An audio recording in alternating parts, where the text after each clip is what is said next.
गुस्सा नहीं किया, अपना अपना दिमाग को थोड़ा सा शांत करके आपने एक्शन लिया, ठीक है। तो जब हमको फीडबैक मिलता है, इम्पॉर्टेंट चीज़ें फीडबैक को देंगे, क्या चीज़ हम सुधार सकते हैं उसको सुधारने के लिए कोशिश करेंगे। जो चीज़ सुधारी नहीं होती, कुछ कुछ चीज़ है जो हम लोग सुधार सकते हैं, है ना। अगर हम अपने आप को देखेंगे, कुछ कुछ चीज़ें उसको हम लोग सुधार सकते हैं, लेकिन कुछ कुछ चीज़ें हम कितना भी कोशिश करें हम सुधरेंगे नहीं, है कि नहीं। इंडिया का ना मेरा एक कजिन है, वो हमेशा जब हॉल में रहता है अपना परिवार के साथ या अकेले कार लेके निकल जाता है, और मुझे लगता है वो सब जगह घूमा है। तो मैं बोले छत्तीसगढ़ नहीं आया, इधर पर आ जाना ना, तो उसका एक पैशन है, क्योंकि वो भी अपने जिंदगी के लिए खुशी देता है। तो ये सब चीज़ है जो इम्पोर्टेंट चीज़ है। अगर हमारे पास ये सब चीज़ है, क्योंकि हमारा फैमिली है, हमारा बच्चे हैं, हमारा जो फ्रेंड्स हैं, हमारा जो पैशंस है, तो हमको अपना जिंदगी में खुशी लाने के लिए कुछ तो है। अगर मेरे पास अपना फैमिली नहीं है, मेरी माँ नहीं है, बाप पिताजी नहीं है, मेरे भाई लोग नहीं है, बहन लोग नहीं है, तो हम लोग को ऐसा लगता है कि हमारे पास एक चीज़ तो नहीं है जिसके साथ मैं शेयर करूँ मेरा जिंदगी, है। हम हर एक दिन यहाँ बैठे हैं, अगर आपके पास अपना पत्नी या अपना बच्चे हैं, या आप लोगों के पास अपना माँ बाप है, तो जो भी दिनचर्या में काम होता है कुछ ना कुछ हम एक दूसरे के साथ शेयर करते हैं, है कि नहीं। जैसे स्कूल में कुछ हम लोग जाके घर में बताएंगे, आज हम लोग का कॉलेज में ऐसा स्टूडेंट ने ऐसा किया या टीचर ने ऐसा किया या कोई आपके विजिट किया, जब आप बताएंगे तो क्या होता है उधर स्ट्रेस मैनेजमेंट में हमारा जो शरीर में जो हॉर्मोन्स है वो सेटिस्फैक्शन के कारण ज़्यादा वो हार्मोनल लेवल इंक्रीजेस ज़्यादा हो जाता है। तो जब ज़्यादा हो जाता है तो इंटीरियरली जो खुशी आता है वो हमको मेंटली बैलेंस करने के लिए हेल्प करता है। इसीलिए जो हमारा फैमिली है वेरी इंपॉर्टेंट है। इसलिए ऐसा है कि आजकल हम लोग देखते हैं बच्चों मेरे पास टाइम नहीं, तुम अपना काम करो, है, उसको यहाँ जाना है, उसको वहाँ जाना है, ये करना है। तब जो कभी कभी लगता है कि बच्चों के लिए माँ बाप नहीं सुनते हैं, है कि नहीं। और आप लोग सब थोड़ा बड़े हैं तो अपना घर में अपनी बुजुर्ग मम्मी होगी या पापा होगा, उन लोगों को भी लगता है कि मेरी बेटी या बेटा आके मेरे से कुछ बातें करें ना। जब हम लोग उन लोगों को टाइम नहीं देते हैं, उन लोगों को लगता है मैंने ये बच्चे को बड़ा किया, अभी देखो उसको अपने लिए टाइम नहीं है ना। तो उन लोगों को भी इच्छा है, क्योंकि आप उन लोगों का जो एज है जैसे बढ़ते जाते हैं, एज हो जाता है साइकोलॉजिकली लोग ये लोनलीनेस आता है कि मेरे लिए कोई नहीं है, मेरे बच्चे बड़े हो गए, उन लोग का अपना परिवार है, अभी मुझको सुनने के लिए कोई नहीं। तो हम लोग को हर एक जन को परिवार को साथ में लेके, क्योंकि वही एक मेरा मुझको लगता है परिवार एक चीज़ है जो हमको सब कुछ दे सकता है। तो मैं क्या के लिए कॉन्सेंट्रेट करती हूँ, तो प्रायोरिटी, किसी ने बोला प्रायोरिटी इम्पोर्टेंस इन लाइफ है। तो हम लोग जब प्रायोरिटी करते हैं, हम लोग को देखना हमका फर्स्ट प्रायोरिटी क्या है, हमारा फैमिली है, हमारा फ्रेंड्स है, उसके बाद हम आते हैं सेकेंड। हम लोग के पास थोड़ा छोटा था पेबल्स, अब वो हमारा कंसंट्रेशन होगा कि अपना जॉब, अपना घर, अपना जो भी सामान है। तो फर्स्ट प्रायोरिटी हमारा फैमिली के लिए जाता है, सेकेंड प्रायोरिटी जाता है हमारा जॉब के लिए, और थर्ड प्रायोरिटी जाता है जैसे हम लोग देखा है जो स्मॉल स्मॉल थिंग्स है, छोटे छोटे चीज़ का जो भी डेली एक्टिविटीज़ है वो आता है। जैसे कि अगर आप मम्मी है घर को साफ करना, या किसी को घर को साफ करना लगता है कि एक छोटा सा कचरा होने से लगता है घर गंदा है, अभी झाड़ू करना चाहिए ना। लेकिन अगर हम ध्यान देंगे एक दो चीज़ हमको कोई प्रॉब्लम नहीं है, घर है, बच्चे कर सकते हैं ना। ऐसे नहीं कि हर एक समय हमारा घर टिप टॉप होना है।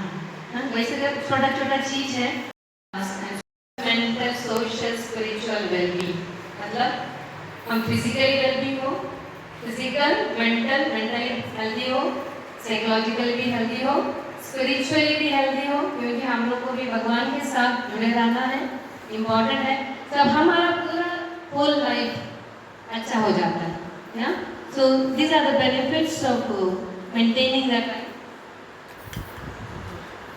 मेरे पास एक गिफ्ट है आप लोगों के पास, आप लोगों के लिए। अगर मैं आपको 80,400 रुपीज़ दूंगी, आप खुश रहेंगे?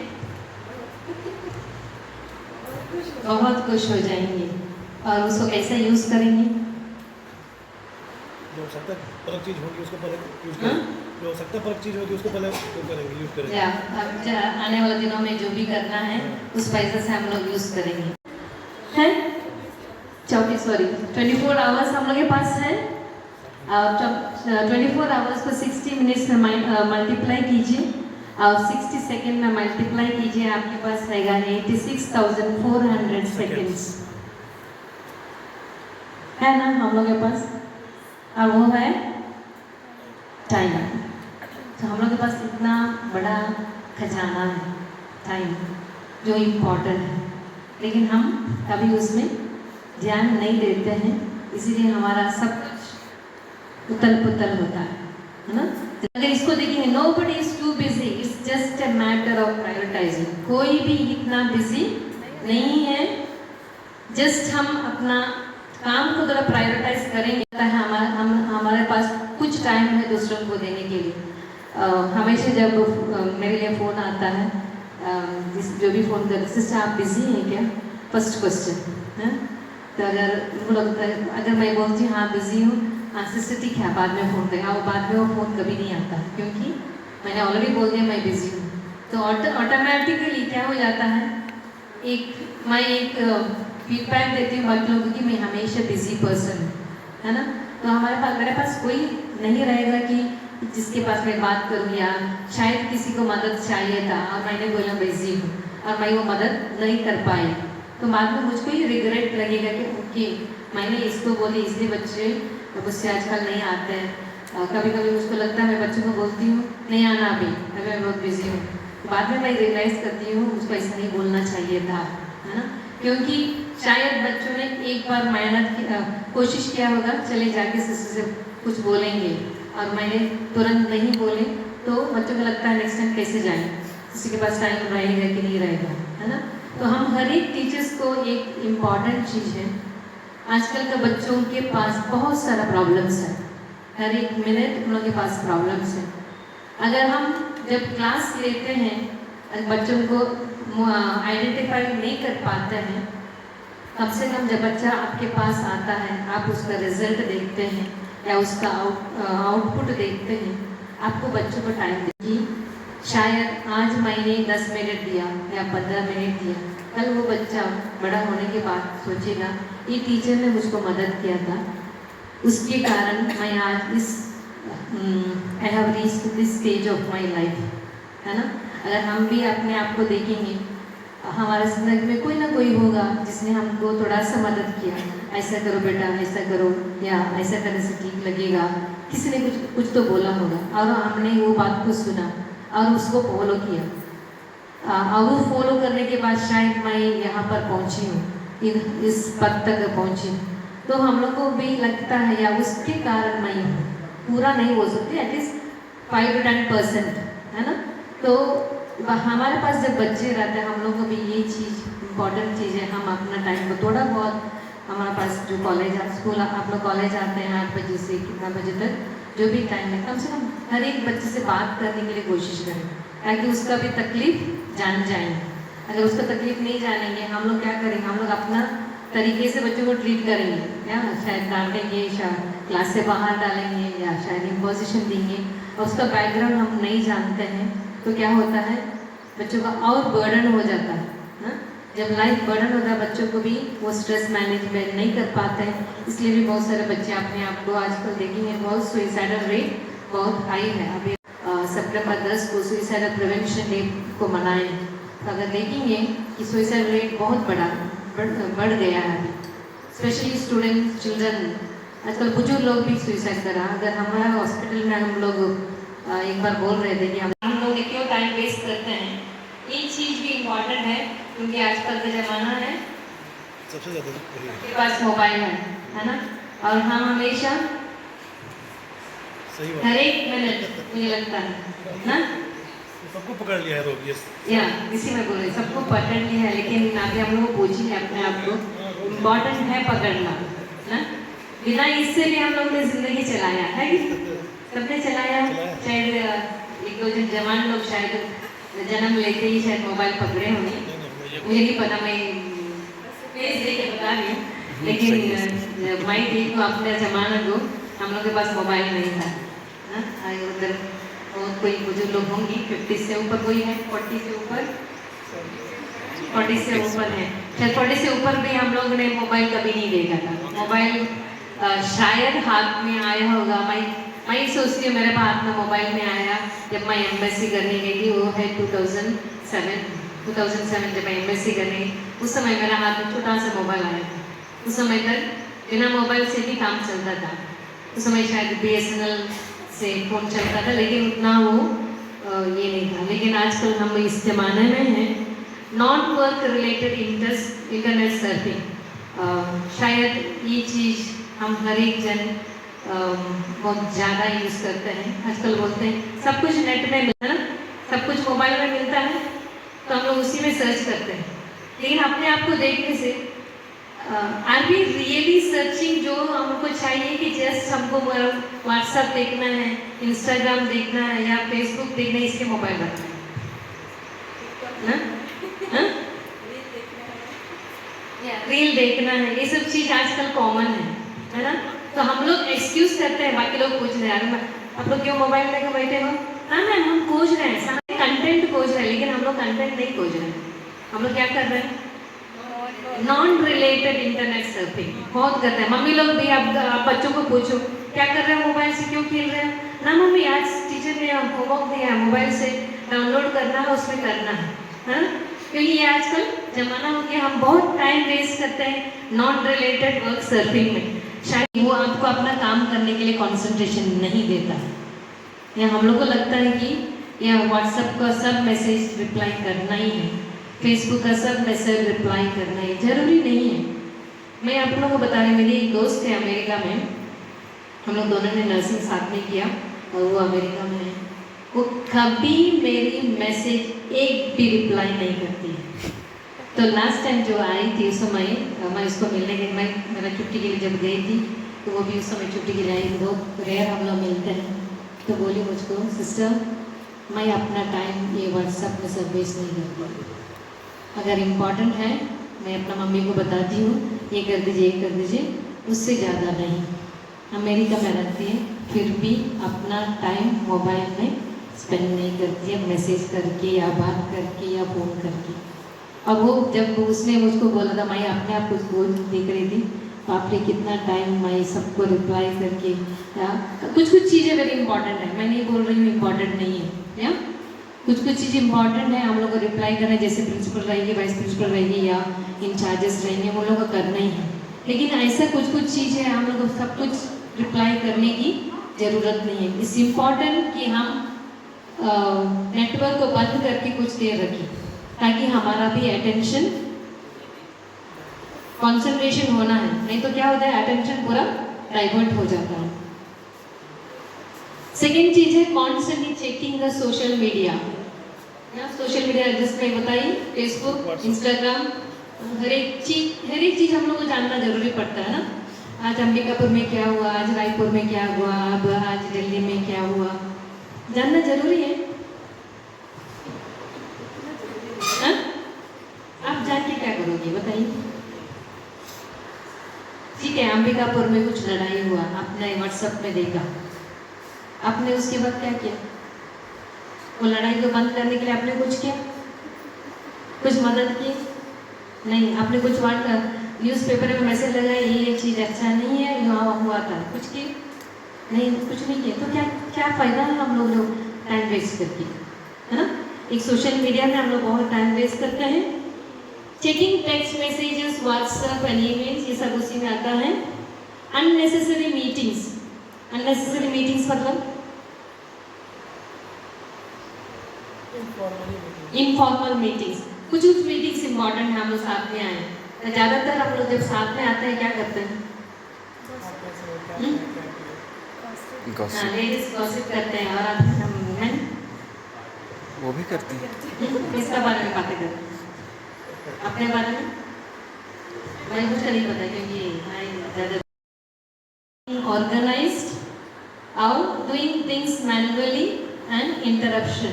ये है हर चीज़। इंटरप्शन के बारे में ऑलरेडी मैं बता रही हूँ डूइंग थिंग्स मैनुअली। आज का ज़माना है, सब कुछ कंप्यूटर में हो जाता है।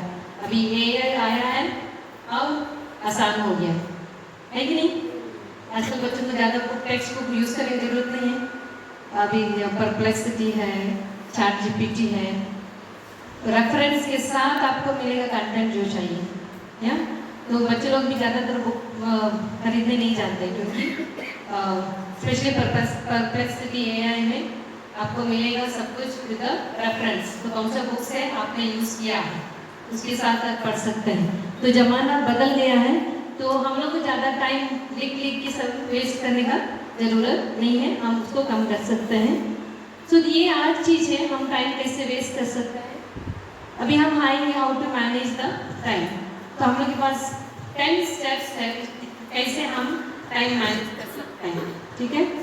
तो हम एक एक चीज़ को देखेंगे। फर्स्ट चीज़ है डेलीगेटिंग द टास्क। इसको मुझको एक्सप्लेन करने की जरूरत नहीं है, या आप बता सकते हैं ये क्या के बारे में बोलता है। जिम्मेदारियों को बांट दो। जिम्मेदारियों को बांटना, या जब भी हमारे पास जो रिस्पॉन्सिबिलिटी आता है, ऐसे नहीं होना कि भाई पूरा जिम्मेदारी दूसरों को दिया और मैं आराम से बैठ गई ना, वो नहीं है डेलीगेटिंग द टास्क। अगर मैंने एक जिम्मेदारी दिया, ओके तुम इसको करो, तुम इसको करो, तुम इसको, मैं इसको करूँ एंड ओवरऑल मैं भी देखूँगी, है ना। अगर मेरे पास जिम्मेदारी, तो asking for help isn't a sign of weakness. The art of productivity is known what and when to delegate। कौन सा काम कब किसको देखना है। आप लोग देखे होंगे कि जो भी ऑर्गेनाइजेशन में है, जो अथॉरिटीज़ हैं, वो सबको काम नहीं देते हैं।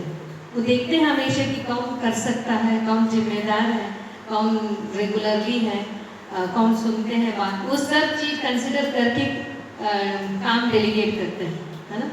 तो आज से टीचर ऑल्सो, जब हम कॉलेज में रहते हैं, जब बच्चों से कुछ करना रहता है, शायद कॉलेज का फंक्शन है और मुझको जिम्मेदारी मिलाएगी हॉल अरेंज करने के लिए, तो मैं क्या करूँ, मैं डेलीगेट करूँगी। कॉलेज में स्कूल ग्रुप है, कॉलेज का ग्रुप रहता है, तो सोशल कमेटी रहता है या दूसरा कमेटी रहता है, तो मैं बोल दूँगी आज इस काम को इस कमेटी करेगा और मैं वहाँ इतना बजे आ जाऊँगी। तो बच्चे भी उसमें आएगा, लोग भी करेगा, आप भी साथ साथ में रह के करेंगे, तो बच्चों को लगता है टीचर मेरा साथ है ना। वेरी इंपॉर्टेंट है। ऐसे नहीं कि मैं काम दे दूँ, बांट दिया और मैं अपने जाके ऑफिस में बैठूँ, no, that is not the work. जब हम बच्चों के साथ रहेंगे, बच्चों को भी लगना चाहिए कि मेरे टीचर मेरे साथ है, तब केवल काम भी अच्छे से डेलीगेट हो जाता है और मुझको भी ज़्यादा टाइम वेस्ट नहीं करना पड़ता है। सेकेंड है okay, so dos regarding delegation, get to know your team. आपको अपना टीम के बारे में जानना होगा। रेस्पेक्ट क्या, जैसे ऑलरेडी मैं बोल दी, जो रिस्पॉन्सिबिलिटी हम लोग देखते हैं, कौन अच्छा कर सकता है, कौन नहीं कर सकता है, और एक फीडबैक का एक रूम देना चाहिए और क्लियर इंस्ट्रक्शंस भी देना चाहिए and be open to the mistakes. मतलब जब हम ऑर्गेनाइज करते हैं, कभी भी कुछ भी गलत हो सकता है ना। उसके लिए हम लोग को बहुत बोझ लेके वॉक करने की ज़रूरत नहीं है। हम सब ह्यूमन बीइंग है कि नहीं। एक ग्लास नीचे गिर के टूट सकता है कि नहीं सकता है। उसके ऊपर हम बच्चों को डांटे, क्या फायदा है, टूट ग्लास ठीक हो जाएगा, नो। हम लोग क्या कर सकते हैं, एक नया ग्लास ला सकते हैं, है कि नहीं। लेकिन हम लोग कभी नहीं सोचते उसके बारे में। मैं इसलिए दे रही हूँ एग्जाम्पल, मैं अपना एग्जाम्पल दे रही हूँ, क्योंकि मैं रिसेंटली मैंने रियलाइज़ किया ओके मिस्टेक हो सकता है, आज उसने किया, कल मैं वो मिस्टेक कर सकती हूँ, है ना। तो जब ये हो सकता है, उसको डांट के क्या फायदा, सुधार सकते हैं। तो जो नेक्स्ट टाइम जब करोगे थोड़ा सा ध्यान देके करना, नहीं गिराना, ये इतना कॉस्टली है, आपको हैंडल करने सीखना है ना। तो एक जो छोटी सी चीज़ है, जो mistake, be open to the mistake and as a team take the responsibilities. और डोंट से कुछ ऐसा डोंट से जो हम लोग को माइक्रो मैनेजिंग, छोटी छोटी चीज़ एज ए मैनेजर हमको उतना देखने की जरूरत नहीं, क्योंकि हमने जिम्मेदारी दिया तो उन लोग देखेगा। Delegate tasks that you won't be prepared to do yourself and punish or blame for the mistake, as I already told you। जैसे मैंने ऑलरेडी बता दिया, कुछ मिस्टेक हो सकता है, उसको हमेशा ब्लेम करने की ज़रूरत नहीं है। वो है मैनेजर का एक टास्क रिस्पॉन्सिबिलिटी। सेकेंड है प्रायोरिटाइजिंग। हम लोग ने बोला हम लोग अपना काम को प्रायोरिटाइज करना है। एक थियरी है एंस्टूबर का मैट्रिक्स थियरी, उसमें 4 क्वाड्रेंट का गोल बारे में बताता है और इसमें ये है कुछ चीज़ इम्पॉर्टेंट है, कुछ चीज़ अर्जेंट है। तो हमको अपना रिस्पॉन्सिबिलिटी को देखना है कौन सा चीज़ इम्पॉर्टेंट है और अर्जेंट है, उसको उसी समय करना है। जब तक हम लोग प्रायोरिटाइज नहीं करेंगे कुछ चीज़ इम्पॉर्टेंट है तो हम लोग क्या कर सकते हैं, उसको पोस्टपोन कर सकते हैं। इसलिए हमारा जो रिस्पॉन्सिबिलिटी है उसमें हमको देखना है कौन सा चीज़ इम्पॉर्टेंट है, कौन सा चीज़ अर्जेंट है। अगर आपको लगता है ये चीज़ इम्पॉर्टेंट है और अर्जेंट है तो मुझको उसी समय करना है। सेकेंड चीज़ है इम्पॉर्टेंट है लेकिन नॉट सो अर्जेंट, मतलब ये काम करना ही है लेकिन अभी करने की जरूरत नहीं है, नॉट सो अर्जेंट। उसको शेड्यूल कर सकते हैं। शेड्यूल मतलब फॉर एग्जाम्पल आज मुझे कुछ चीज़ ऐसा है कि आज ही करके खत्म करना है तो मैं ऐसे टाइम टेबल बनाऊंगी, आज इसको कंप्लीट करूंगी, ये चीज़ मैं कल करूँगी, उसको बोलते हैं शेड्यूलिंग। ओके। थर्ड चीज़ है नॉट इम्पॉर्टेंट बट अर्जेंट, मतलब अर्जेंट करना है अभी लेकिन मेरे पास टाइम नहीं है, लेकिन नॉट सो इम्पॉर्टेंट है, उसका मतलब मैं मुझको ही उसमें हाथ लगाने की जरूरत नहीं, तो मैं क्या कर सकती हूँ, ये काम को दूसरों से करवा सकते हैं। That's called as delegating the work।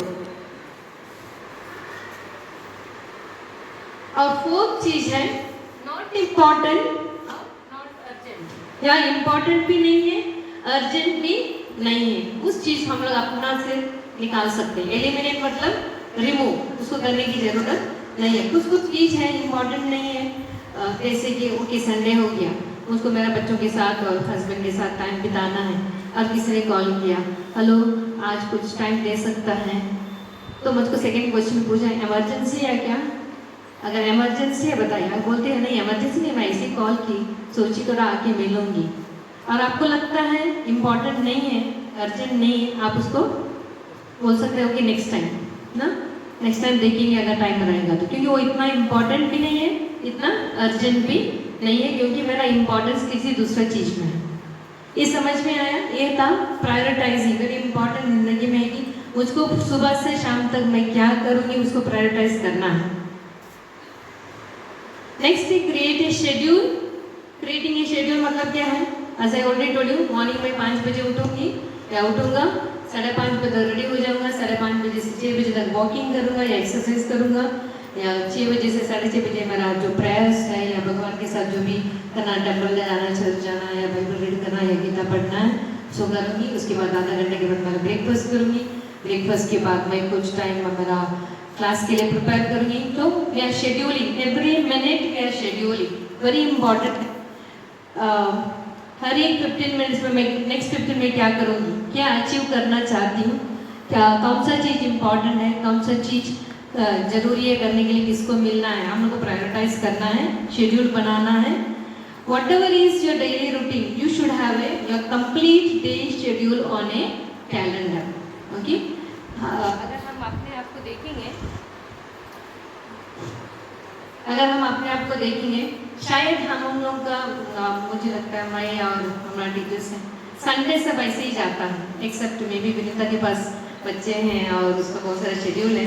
अगर मैं मनीषा मैडम को पूछूंगी और उसको भी अपने पूछूंगी कि 1-2 घंटा वहाँ चर्च जाना रहता है, वहाँ पर उसके बाद मुझे नहीं पता क्या करना था, तो क्या होता है बैटरी डाउन हो रही है, क्यों बोलते हैं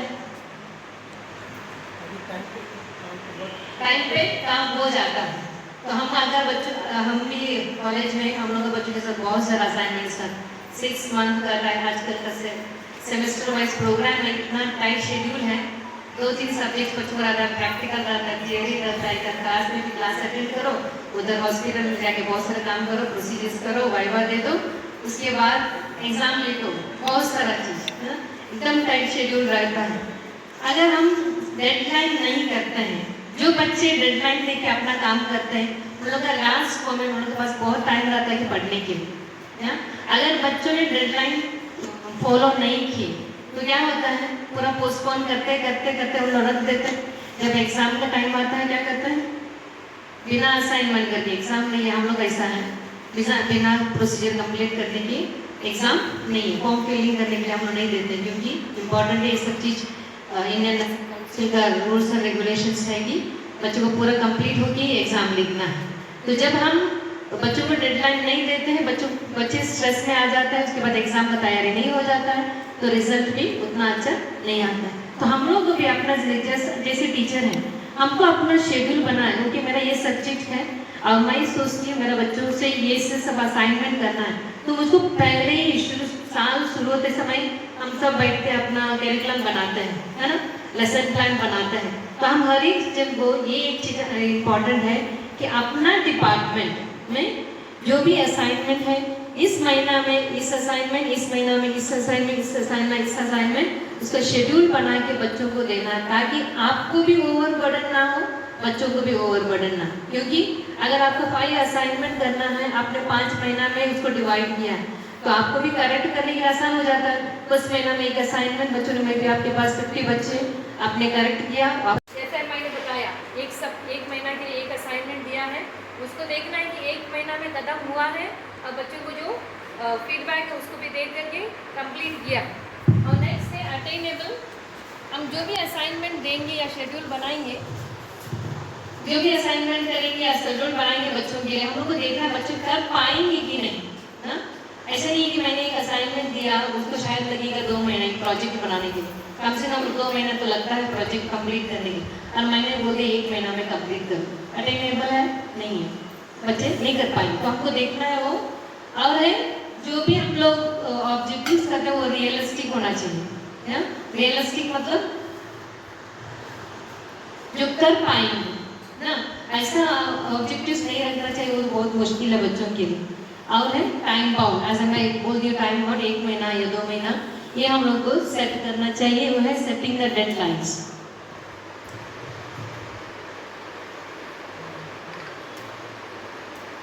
ये सेम चीज़ें जो मैं एक्सप्लेन की हूँ, जब हम लोग गोल सेट करते हैं, हम लोग को लॉन्ग टर्म गोल और short term goal, as teachers हम लोग को देखना है कि कुछ चीज़ कौन सा महीना में खत्म करना है, कुछ कौन सा चीज़ 3 महीने के बाद या 4 महीने के बाद करें। हम लोग लेसन प्लान्स बनाते हैं, है ना, जब हम लोग सिलेबस को देखते हैं यूज नहीं कर पाते हैं।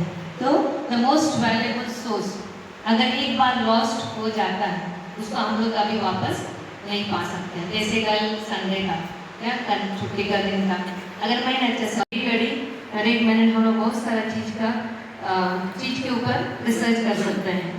और जैसे प्रिंसिपल रहेगी, वाइस प्रिंसिपल या मेन टीचर्स रहेंगे, एडमिनिस्ट्रेटिव लेवल, उन लोगों का भी बहुत सारा काम रहता है टीचिंग के अलावा।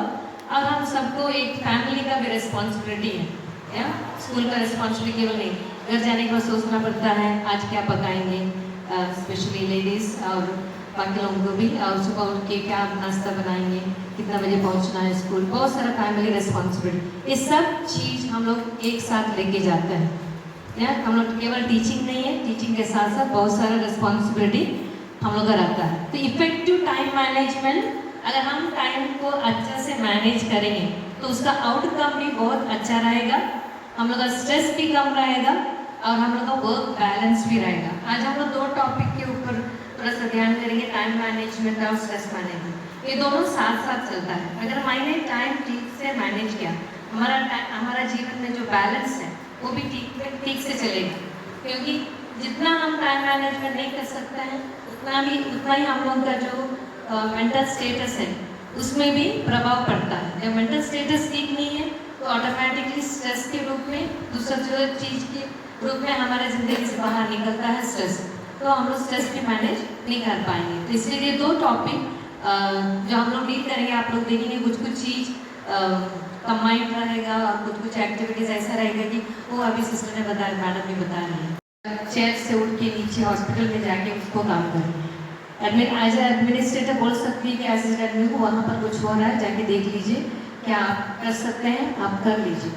तो ये क्या बोल रहा है कि अगर हम छोटे चीज़ में बहुत ध्यान देंगे तो हम बड़े चीज़ जो जिम्मेदारी करना है उसको हम लोग we may not be able to give adequate time or adequate responsibility or importance to that।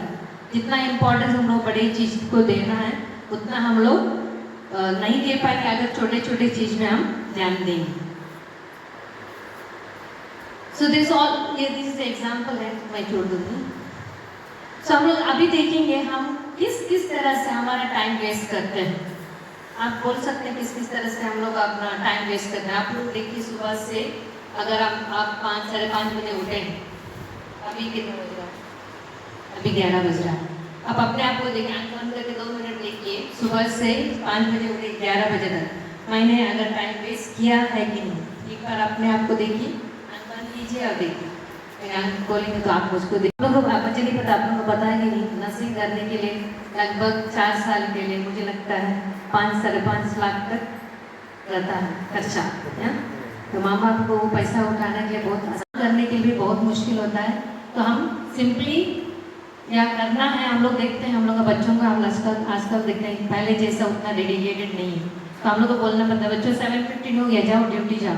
तो हम लोग हाँ ड्यूटी जाना है, धीरे धीरे चलेंगे, पहुँचते 7:15 ड्यूटी में पहुँचना है, हम लोग 7:30 पहुँचेंगे। उसके बाद जाने के बाद भी इधर जाएंगे उधर जाएंगे, कुछ काम का आजकल का बच्चों को काम करने का रुचि नहीं। तो हम लोग भी वैसे ही कुछ ऐसा चीज़ है, शायद प्रिंसिपल देगी कुछ असाइनमेंट कंप्लीट करने के लिए या कुछ क्लासेस कंप्लीट करने के लिए, हम लोग भी कभी कभी ऐसे ही इंटरेस्ट नहीं लेना है, कुछ तो तैयार करना है, करेंगे या। तो वो एक चीज़ है। सेकेंड है इंटरप्शन। जब हम काम करने शुरू करते हैं, मैं फोकस करूँगी प्रिंसिपल मैडम के ऊपर क्योंकि मैं भी मेरा प्रिंसिपल को देखती हूँ। जब हम काम करने शुरू करते हैं, दरवाजा में नॉक होता है ना, वो निपट गया, चले गए, दूसरा काम शुरू किया, फिर सेकेंड नॉक, या। तो क्या होता है, जो काम हम सोचे हैं कि करने के लिए, मैं भी कभी कभी देखती हूँ जब प्रिंसिपल नहीं रहता है, मैं सोचती कुछ ऐसा जल्दी जल्दी काम करूँ, लेकिन बाहर जब खड़े होते हैं मुझको भी अच्छा नहीं लगता, बच्चे बाहर खड़े हो कि मेरा इंतज़ार करे या कोई टीचर लोग खड़े होकर इंतज़ार करें, मैं स्टॉप करके बुलाती हूँ। तो ये तो हम जो करना चाहते हैं वो नहीं कर पाते हैं क्योंकि ज़्यादातर इंटरप्शन हो जाता है। वो एक कारण है, हम अपना जिम्मेदारी नहीं कर पाते हैं, टाइम वेस्ट हो जाता है। नेक्स्ट है lack of clarity. Lack of clarity मतलब मेरा गोल मेरे लिए क्लियर नहीं है। अगर मैं नर्स हूँ, मेरे जिम्मेदारी, जब हम तीनों जन हैं, हम एक नर्सिंग ट्यूटर्स हैं जो टीच करते हैं, कॉलेज में प्रोफेसर्स हैं, तो हमको अब क्लियर होना चाहिए कि अगर मैं इधर हूँ, मुझको मेरा बच्चों को तैयारी करना है, अभी मैं अच्छे से बच्चों को तैयारी करूँ, बच्चे कल जाके एक अच्छा स्टाफ बनेंगे, अच्छा केयर देंगे। अगर ये क्लैरिटी नहीं है, हम लोग भी as a nurse, as a tutors, okay कुछ तो कंप्लीट करना है, सिस्टर बोलिए सिलेबस नहीं है, खत्म करूँगी चलूँगी, मैं ज़्यादा इंटरेस्ट नहीं लूँगी बच्चे कर रहे हैं या नहीं कर रहा है, वो है क्लैरिटी। अगर हमारी क्लैरिटी नहीं है तो हम लोग टाइम वेस्ट करेंगे। नेक्स्ट है लैक ऑफ मोटिवेशन। बच्चों को मोटिवेशन चाहिए, लेकिन हम लोग को बड़ों को भी कभी कभी मोटिवेशन चाहिए, है कि नहीं। अगर प्रिंसिपल मैडम बोलेगी चलो कुछ अरेंज करो और किसी ने अरेंज किया और प्रोग्राम अच्छा गया, हम क्या एक्सपेक्ट करते हैं, क्या एक्सपेक्ट करते हैं? अप्रिसिएशन एक्सपेक्ट करते हैं। मैडम बोले हाँ ठीक है, आप लोगों ने ये याद किया था, बहुत अच्छा गया प्रोग्राम, आप लोगों मेहनत के लिए बधाई। लेकिन जब हम साथ में काम करते हैं कभी कभी ये नहीं मिलता है ना, तो हम लोग क्या हो जाता है, डीमोटिवेट होते हैं ना। ओके उस समय मतलब बहुत मेहनत की, बहुत काम की, लेकिन एक शब्द मैडम ने नहीं बोला। मैडम बुरा मत मानिए मेरी सो हम लोग लगता है ऐसा। अब क्या लगता है नेक्स्ट टाइम जब रिस्पॉन्सिबिलिटी है, कोई करेगा कोई नहीं करेगा, क्योंकि हम लोग ने एक बार एक्सपीरियंस किया ना। सेम चीज़ है हम अपना परिवार में ना, हमारा बच्चे कुछ करके आते हैं, छोटा चीज़ हो या बड़ा चीज़, ये हमारा जिम्मेदारी है उसको अप्रिशिएट करें। हमारा कॉलेज में जो भी बच्चे आते हैं, शायद कुछ प्रोग्राम के लिए गए थे बाहर, लेकिन गिफ्ट नहीं लाए, प्राइज़ नहीं मिला, नहीं कम से कम जाके उन लोगों ने पार्टिसिपेट किया, है कि नहीं। तो बहुत बड़ी चीज़, आजकल बच्चे लोग पार्टिसिपेट करना नहीं चाहते क्योंकि उन लोगों को लगता है वेस्ट ऑफ टाइम, पार्टिसिपेट करना, पैसा देना बहुत वेस्ट ऑफ टाइम लगता है ना। अगर हम अप्रिशिएट करें, बच्चों लगता है हाँ मैं गई थी, थोड़ा बहुत खर्चा हुआ, लेकिन हमारा टीचर ने हमें अप्रिशिएट की, हम लोग में भाग लिया। उसके बाद हम पूछेंगे बच्चों को आपने क्या सीखा वहाँ, तो बच्चों को लगता है क्या टीचर ने मुझे पूछा मैंने क्या सीखा, तो एक मौका मिलता है कि बच्चों को आगे आके बोलने के लिए, है ना। ये सब चीज़ है जो इम्पोर्टेंट चीज़ें हर एक का ज़िंदगी में, बच्चों के लिए केवल नहीं है, हम लोग के लिए भी वेरी इंपॉर्टेंट है। हर एक दिन में अगर नहीं मिलता है तब भी हम लोग को टाइम वेस्ट नहीं करना है। So motivation, lack of motivation एक चीज़ है जो हमको टाइम वेस्ट हो जाता है। नेक्स्ट, लैक ऑफ डिसिप्लिन, इसको मुझको एक्सप्लेन करने की ज़रूरत नहीं है ना। डिसिप्लिन, हम लोग पता नहीं आप लोग कितना बजे उठते हैं। हम लोग अपना घर है 5 बजे उठती हूँ मैं, 5:30 बजे हमारा प्रेयर होता है, 6:30 बजे तक नाश्ता, 7:15 तक मैं कॉलेज जाती हूँ। मैं जब से वो कॉलेज गई हूँ 7:15 टू मैं क्लास लेती हूँ, फर्स्ट आवर क्लास लेती हूँ क्योंकि मुझको अच्छा लगता है, फर्स्ट फ्रेश होता है, बच्चे लोग भी फ्रेश रहता है, ये मेरा टाइम टेबल है। और एक चीज़ है, मैं जैसे 10 बज जाता है रात को, मैं पूरा ऑफ करती हूँ और सो जाती हूँ। कितना भी काम हो, जैसे कि आज हम लोग इधर आना था, कल मैडम विनीता ने मुझको फ़ोन, कल हम लोग का कुछ प्रोग्राम था, तो जब रूम आते आते 9 कि जो 7 घंटे का जो नींद है वेरी वेरी इंपॉर्टेंट है। वो अगर मैं 7 घंटे तक सोई, 10 बजे से 2 बजे तक सोई, उसको नेक्स्ट डे पूरा दिन काम करने के लिए कोई प्रॉब्लम नहीं, ना ब्रेक चाहिए ना कुछ चाहिए। 7:15 में जो कॉलेज जाती है, मैं रूम पहुँचने पहले 5:15 तक बज जाता है। ऐसे नहीं कि हम लोग अगर कॉलेज 7 to 5 है, कॉलेज है 8 से 4, लेकिन बच्चों का बच्चों का क्लास 7 बजे रहता है। कुछ बच्चे लोग असाइनमेंट के साथ 4:30 बजे के बाद ऑफिस आ जाते हैं, तो मुझे लगता है बच्चों को कुछ टाइम देना चाहिए, तो मैं बैठ जाती हूँ, 5:15 तक बैठ जाती हूँ।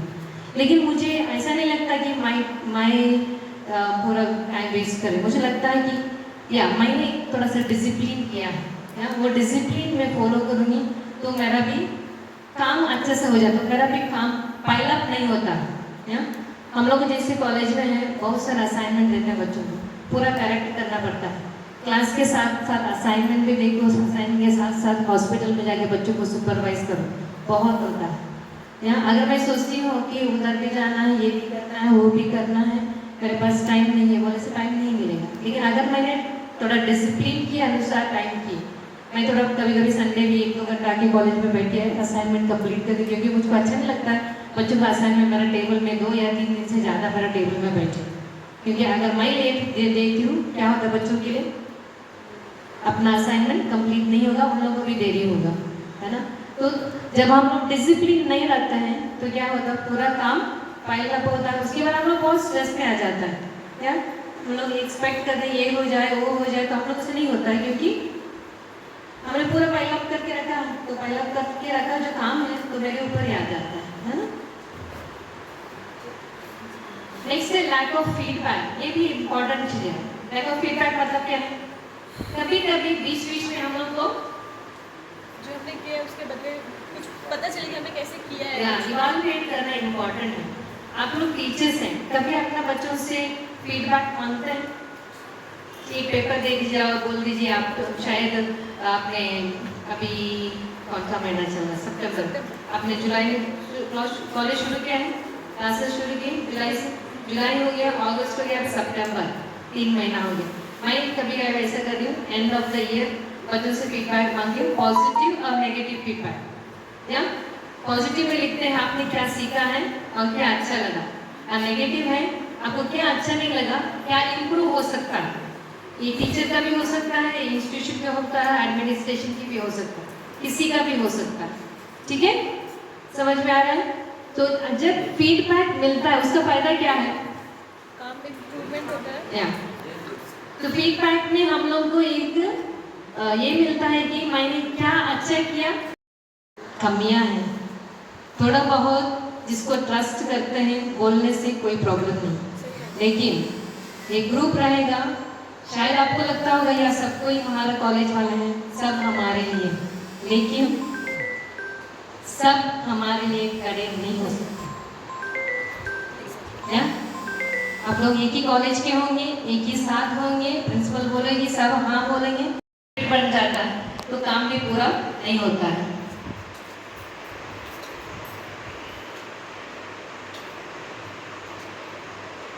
सो हम लोग पोस्टपोनिंग को कैसे ओवरकम कर सकते हैं। Break task into small steps, set the achievement deadlines and reward yourself for the small accomplishment. अगर एक बड़ा चीज़ का करना है, जैसे मैडम बोलती हैं नेक्स्ट वीक हम लोग का कॉलेज का फंक्शन होगा, तो हम लोग कॉलेज का फंक्शन के लिए ऑर्गेनाइज करेंगे, है ना, ये बहुत बड़ा चीज़ है। तो ऑर्गेनाइज करने के लिए हेड लेवल में ऑर्गेनाइज करेंगे, लेकिन बहुत सारा चीज है, छोटा चीज करना पड़ता है। तो हम लोग इस सप्ताह में ये करेंगे, नेक्स्ट सप्ताह में ये करेंगे, नेक्स्ट सप्ताह में ये करेंगे, तो हम 4 सप्ताह में प्रोग्राम के लिए रेडी हो सकते हैं, है ना। तो कभी भी पोस्टपोन नहीं करना चाहिए। तो टास्क को छोटा छोटा चीज टास्क करके कंप्लीट करना चाहिए। Next deals with the stress, इसको हम लोग डिटेल में जाएंगे, इसको इसलिए मैं इधर इन्वॉल्व नहीं करूंगी। नेक्स्ट है अवॉइड मल्टीटास्किंग। मल्टीटास्किंग मैं शुरू में दिखाई थी, हर एक जैसे हम टीचर्स हैं, हम लोग का फैमिली रिस्पॉन्सिबिलिटी है, हम लोग एज ए टीचर एजुकेटर्स हैं, मेंटर्स हैं, ऑर्गेनाइजेशन रिस्पॉन्सिबिलिटी रहता है। लेकिन जब हम कुछ रिस्पॉन्सिबिलिटी हम लोगों को करना जरूरी है। घर का जब हम घर में रहते हैं घर का काम करेंगे, जब हम कॉलेज में आते हैं कॉलेज का काम में रिस्पॉन्सिबिलिटी लेंगे, लेकिन बहुत ज़्यादा रिस्पॉन्सिबिलिटी अपने सिर में नहीं लेना है। एज फार एज मल्टीटास्किंग, आज मैडम ने बोला आप इसको करो, कल मैडम बोलेगी इसको भी करना, परसों मैडम बोलेगी इसको भी करना, और मैंने हाँ हाँ हाँ हाँ हाँ बोल दिया, और शायद आधा काम हुआ होगा, पूरा काम नहीं हो सका, क्योंकि बहुत ज़्यादा काम मिल गया। तो हम लोग क्या करना चाहिए उसके लिए? मैंने एग्जाम्पल दिया, मैडम ने बोला आज इसको करो, और कल मैडम बुलाते हैं बोलती है कल इसको करो, और परसों मैडम बोलती है इसको करो, आप क्या बोलेंगे? टास्क को बांट देंगे और 1 by 1 नहीं बोलना सीखना है। उसका मतलब नहीं कि मैडम कुछ भी बोले बुलाएंगे और आप लोग बोलेंगे, नहीं, ऐसा नहीं है। अब नहीं बोलना सीखना। अगर मेरे पास ज़्यादा रिस्पॉन्सिबिलिटी है, शायद 3-4 रिस्पॉन्सिबिलिटी है, और मैं वो 3-4 रिस्पॉन्सिबिलिटी एक ही बार नहीं कर पाती हूँ, तो मुझको अच्छे से जाके बोलना है मेरे पास ये 4 रिस्पॉन्सिबिलिटी है, मुझको 1 सप्ताह दे दीजिए, मैं इसको करूँगी।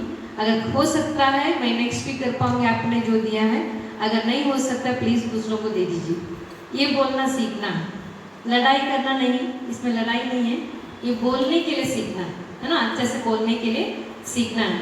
शायद हम जब टीचर्स रहते हैं बड़ों से थोड़ा सा डरते हैं, ये नॉर्मल है, बड़ों को डरना ही है, प्रिंसिपल से या जो भी रिस्पॉन्सिबल है उससे डरना जरूरी है, क्योंकि हम किसी के अंडर है। ओबीडियंस इज़ वेरी इंपॉर्टेंट, या उसका मतलब नहीं कि सब कुछ के लिए यस यस बोलना। कभी कभी जब मुझसे नहीं होता है, मेरे हाथ से ज़्यादा है, मैं कंट्रोल नहीं कर पाती हूँ, तब केवल जाके बोलना मैडम मेरे पास ये वाला भी टास्क है, ये वाला भी टास्क है, ये वाला भी टास्क है, और आप और एक काम दे रहे हैं, शायद मैं नहीं कर पाऊँगी, आप किसी को बोल दीजिए। That is avoiding multitasking. Next है टेक रेगुलर प्लान्ड ब्रेक्स। ये हम लोग का कॉलेज में रहता ही है ना, हम लोग का हर एक संडे छुट्टी है या? और ये एक चीज़ ऐसा है, जैसे मैं मुझको लगता है बच्चों का कंसंट्रेशन है हाफ एन आवर या मैक्सिमम 45 मिनट्स कंसंट्रेशन, या? तो आप लोगों का शेड्यूल कैसे मुझे नहीं पता मैडम, कितना घंटा का क्लास रहता है? 1 घंटा क्लास, 45 मिनट्स, 1 घंटे का क्लास। हम लोग का भी नर्सिंग कॉलेज में 1 घंटे का क्लास रहता है, लेकिन साइकोलॉजी के अनुसार बच्चा केवल 25 मिनट्स से 30 मिनट्स कॉन्सेंट्रेट कर पाता है ना। जब हमको 1 घंटा क्लास रहता है, हम उसको क्या कर सकते हैं? ब्रेक कर सकते हैं। जैसे कि आपने कल क्लास शुरू किया, कुछ लिए, आप बोल सकते हैं अभी और आधा घंटा है, 5 मिनट ब्रेक लीजिए, अगर पानी जाके पी लीजिए या वॉशरूम जाना जाइए, नहीं तो कुछ एक्सरसाइज करवाइए। तो क्या होता है, बच्चों की रिलैक्स हो जाता है, बच्चों को 1 घंटा ऐसे ही बैठने की जरूरत नहीं है। तो जब हम काम करते हैं हम लोग को भी देखना है कि एटलीस्ट बच्चों को भी समझे, अपने आप को भी समझे, या इट्स इम्पॉर्टेंट ऑल्सो हम लोग को भी अपना टाइम देना है। Keep going ahead without consistency, improve your concentration and constant level of performance. Performing task without breaks leads to study decline performance. मैं एक चीज़ बोलती हूँ बच्चों को कि हमारा ज़िंदगी अगर टाइम नहीं देंगे तो गाड़ी का इंजन टाइप का है ना, गाड़ी का इंजन चलता है ना, जो भी ड्राइव करते हैं कितना घंटा चलता है, कितना घंटा चलता है, कंटिन्यूस अगर चलाता है कितना घंटा चलेगा। इस प्रैक्टिस एक्टिव लिसनिंग, या एक्टिव लिसनिंग मतलब हम लोग ने ऑलरेडी देखा, हम लोग जब बिजी रहता है हम लोग के पास टाइम नहीं रहता है ना। अगर मैंने शेड्यूल किया टाइम तो हम लोग के पास कुछ टाइम रहता है दूसरों को सुनने के लिए। जब हम दूसरों को सुनते हैं, कैसा सुनना है इज़ वेरी इंपॉर्टेंट। हम लोग ऐसा बैठ करके ओके प्रिंसिपल क्लास टीचर ने बुलाया है तो मैंने बैठ के बच्चों बताओ और ये हमें करेक्ट कर, बच्चे बोलते जा रहे हैं और मैं इधर करेक्ट करके जा रही हूँ, सुन रही हूँ, लेकिन मैं अच्छे से नहीं सुन रही हूँ। जब हम बच्चों को सुनते हैं हम लोग को पूरा ध्यान दे के सुनना है, बच्चों को केवल नहीं बड़ों को भी, एक दूसरों को भी। जब हम एक दूसरे को सुनते हैं, जब हम लोग आंख के आंख देखते हैं, एंड वी आर लिसनिंग या अगर मैं कुछ बात करती हूँ आपसे, आप लोगों सब देख रही हूँ है ना। अगर मैं ऐसा ऐसा देख के क्लास लूँ तो क्या होगा, eye contact. Positive dreams, if you can dream it you can do it. ये चीज़ मुझे लगता है इसको देखने से नहीं कोई नहीं सोचेगा कि एक ही साल में बन जाएगा, लेकिन अच्छे से प्लानिंग किया था, प्रोग्रामिंग अच्छा बना था, इसलिए एक साल में बन गया। तो ये एग्जाम्पल है कि हम अगर अपना टाइम को अच्छे से अरेंज करें, ऑर्गेनाइज करें तो सब कुछ हो सकता है। टाइम है तो हमारा प्रोफेशन में एक्सीलेंसी बन सकता है और अपना पर्सनल वेलबीइंग हमेशा आपको देखना है मेरा टाइम में किसके लिए स्पेंड करना है, अपने आप को सुधारने के लिए, अपने इंस्टीट्यूशन को सुधारने के लिए, अपना सोसाइटी को सुधारना। अगर मैंने यहाँ पर चेंज किया तो सोसाइटी चेंज हो सकता है। हम एक्सपेक्ट करते हैं कि प्रधानमंत्री ऐसा करें, मुख्यमंत्री ऐसा करें, वो ऐसा करें, लेकिन अगर मैं भी थोड़ा उसमें अपना जगह में कुछ करूँ क्या कुछ अच्छा बन सकता है। Yeah, so small daily habits create a lasting result. Remember, it's not about having more time, but making the best of it. जो भी टाइम मेरे पास है उसको हम लोग कितना यूज़ कर सकते हैं, कितना बेस्ट यूज़ कर सकते हैं। So thank you.